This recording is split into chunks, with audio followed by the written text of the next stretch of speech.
Again, something about how do I measure anonymity? Yeah, perceived anonymity more than anything. I haven't measured that yet. I think that's a whole other line of research right now that I think is very interesting, which is really the public-private paradox and nature of Internet use. That people, for the most part, will tell you they feel quite anonymous when they're online. And I would say that the Internet is one of the least private, anonymous places that exists in the world. That is so incredibly lacking in privacy. And I was telling some folks at lunch, and I try to teach my 9-year-old that this is a box, yes, but you know what? There are millions of people outside the box sharing the box with you. I don't know how to communicate that to a 9-year-old. I don't even think we communicate that well to 30 and 40-year-olds. So it's a very good question, and I have worked on some measures of perceived anonymity, but haven't quite done much with them yet. It's a good question. We have a Want to work question on here, it? Yeah. We got an idea for a project? Yeah, we'll do something. It's part of my dissertation, so it's very important for me. Oh, very cool. No, I'm sorry, I don't have anything to offer you right now. Okay. Be happy to talk to you about it, though. Anybody else? Go ahead. Yep, we have a question here. So At the monitor. Oh. you see us? So the polygon. I don't- Right down on your desk. Oh, thank you. I see you. Hi. Okay, hi. So you mentioned, you drew this parallel between smoking cigarettes and antivirus software. And at least with smoking cigarettes and maybe even unprotected sex, there's an incentive to pursue those activities because they're in some way pleasurable. Where's the pleasure in surfing the internet without a firewall? Where does this parallel continue? There are so many things I can't say because we're broadcasting this. I just can't. I have to. I'll say the first thing that came to my mind is, well, if you don't experience it, you're not doing it right. So that's number one. Which, see, you're all too young to get what that means. Okay.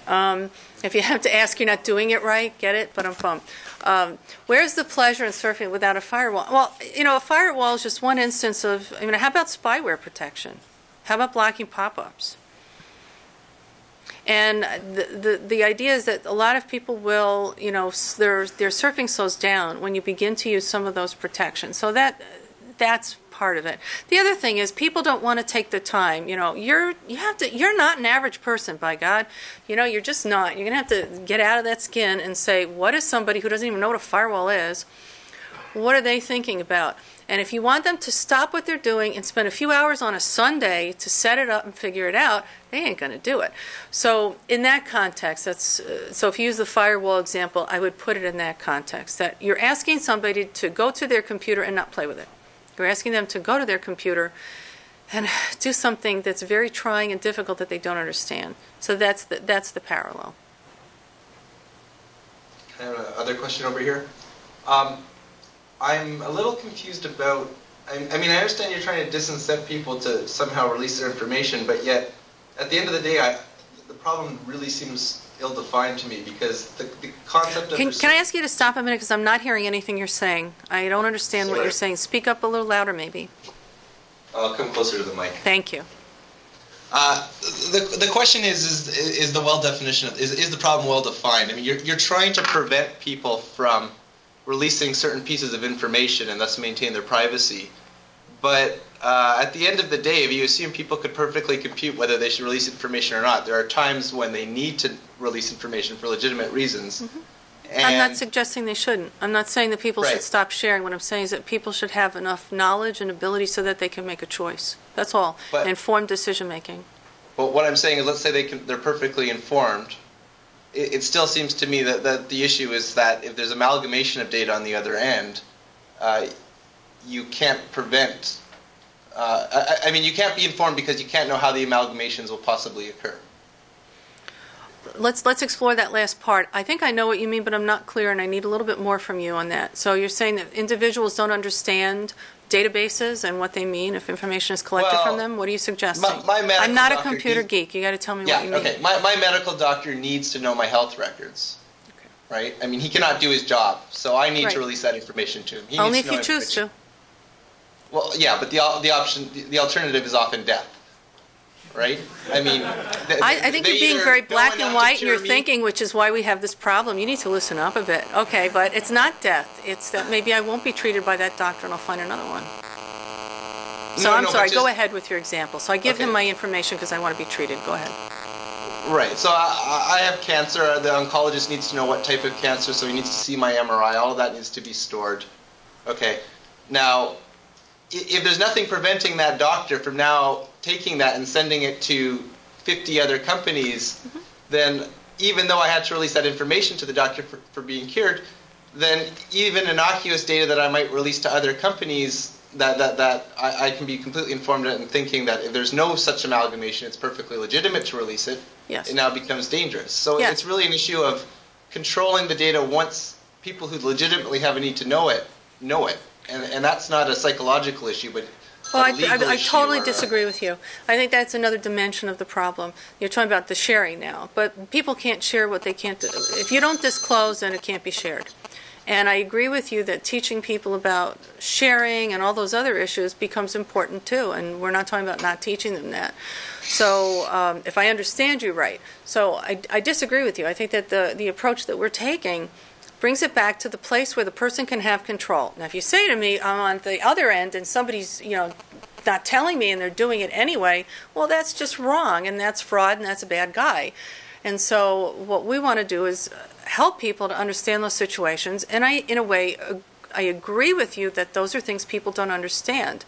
I don't think the experts understand. Well, I had this conversation with Professor Clifton today. So how much is your information worth if you want to buy it?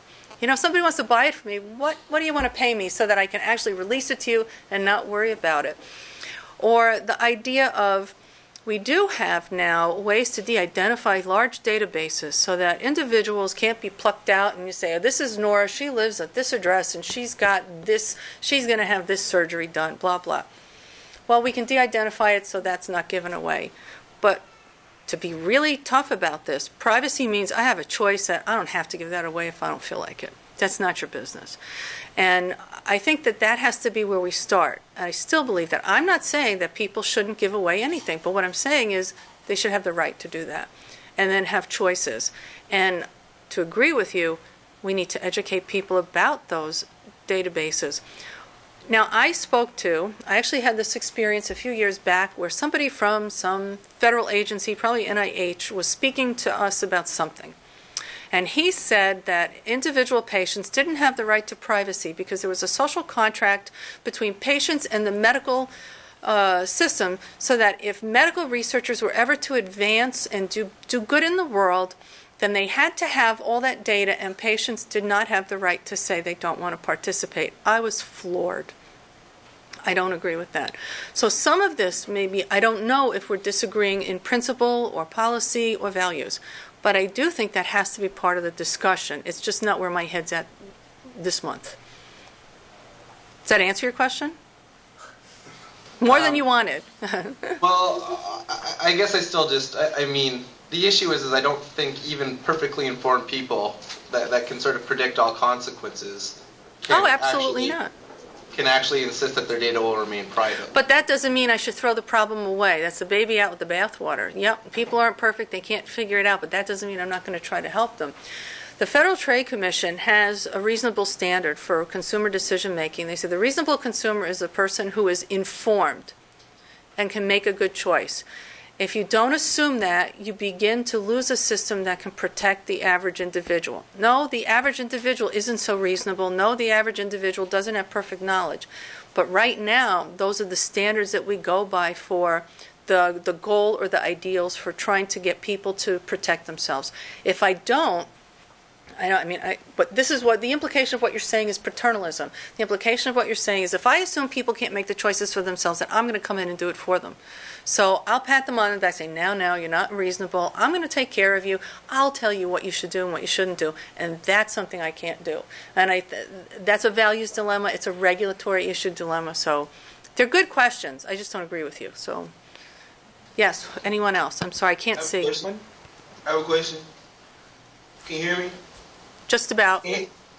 My question is, you talked about the states have